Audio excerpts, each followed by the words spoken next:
Transat 236 Heavy, cleared for takeoff. 240 at 8, cleared for takeoff, 24 right, Transat 236 Heavy. No fuel over the Atlantic Ocean. The story of Flight 236.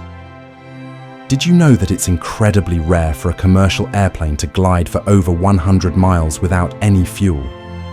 That's right.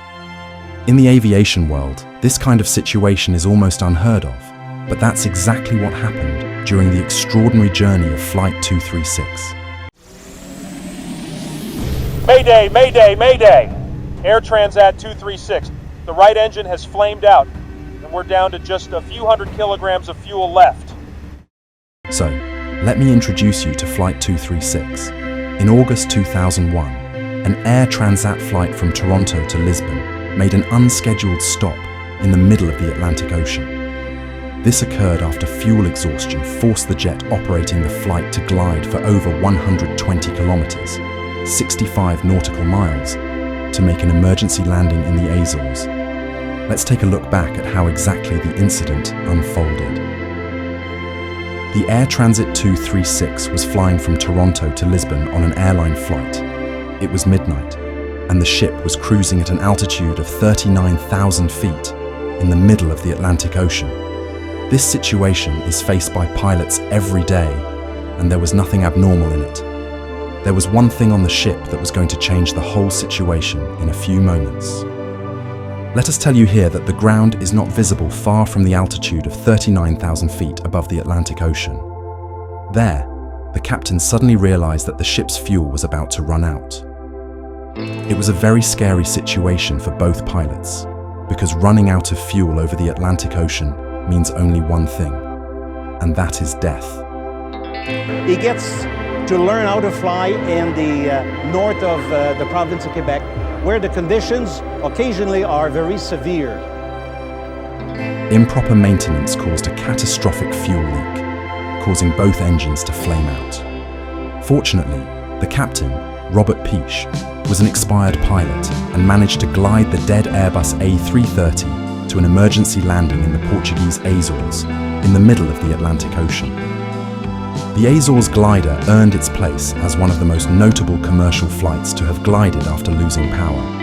However, Air Transat Flight 236 was not the first commercial Canadian flight to run out of fuel in mid-air. In 1983, Air Canada Flight 143, a Boeing 767 dubbed the Gimli Glider, ran out of fuel as it flew from Montreal to Edmonton in Canada. Let's back to the story. 4 hours had passed since Flight 236 took off. So far, everything was going normal, and most of the people in the passenger cabin were sleeping due to the night. The ship had reached the center of the Atlantic Ocean, and that was the moment when an issue occurred. This kind of error was seen by the pilot for the first time in his career. He immediately opened the flight manual and tried to find out about this strange error. Unfortunately, the maintenance unit was also not aware of this error. He asked the pilot to keep monitoring this error. According to the FAA, 3 hours and 46 minutes into the flight from Canada to Portugal, Air Transat Flight 236 developed a fuel leak in the right engine. However, the crew did not detect the leak and believed the aircraft had faulty sensors. It wasn't for another hour and 7 minutes after the leak began that the pilots diverted the flight to an emergency landing at Lajes Airport in the Azores. The right engine flamed out when the aircraft was still 150 nautical miles from the airport.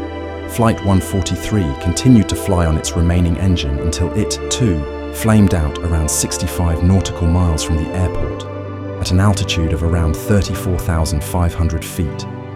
Can you imagine being thousands of feet in the air, knowing your fuel is disappearing and you're miles away from any possible landing? Now let's unpack what led to this dire fuel loss. They now had only 25 minutes of fuel left, so it was not possible to reach the airport. The maintenance unit instructed the captain to move the ship from 39,000 to 20,000 feet to confirm the fuel leakage.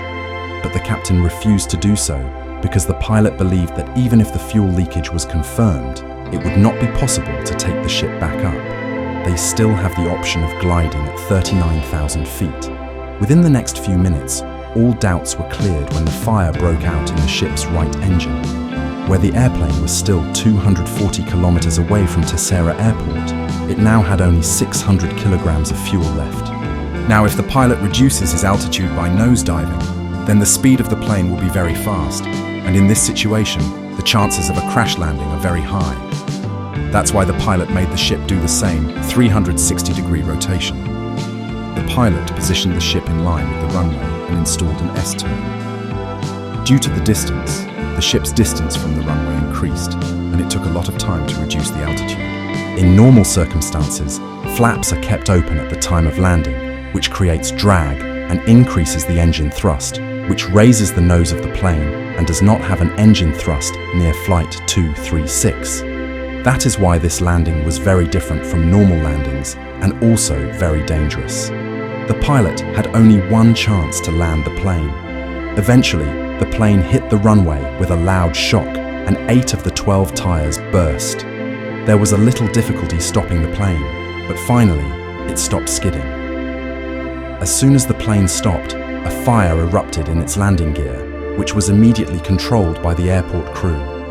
In the end, thanks to the extraordinary efforts of Captain Pichet and First Officer de Jager, Flight 236 made a successful emergency landing at Largesse Field.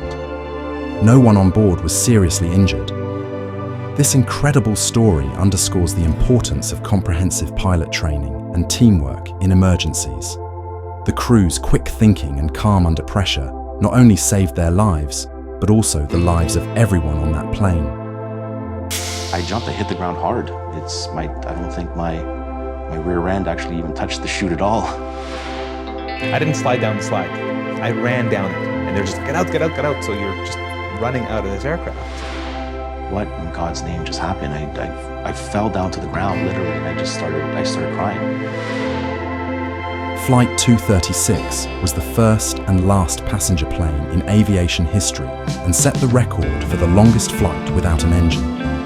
When the investigation was done, citing fuel leakage in the ride engine, it was found that the maintenance crew had changed a part of the engine before takeoff in Toronto, but that part was from another plane.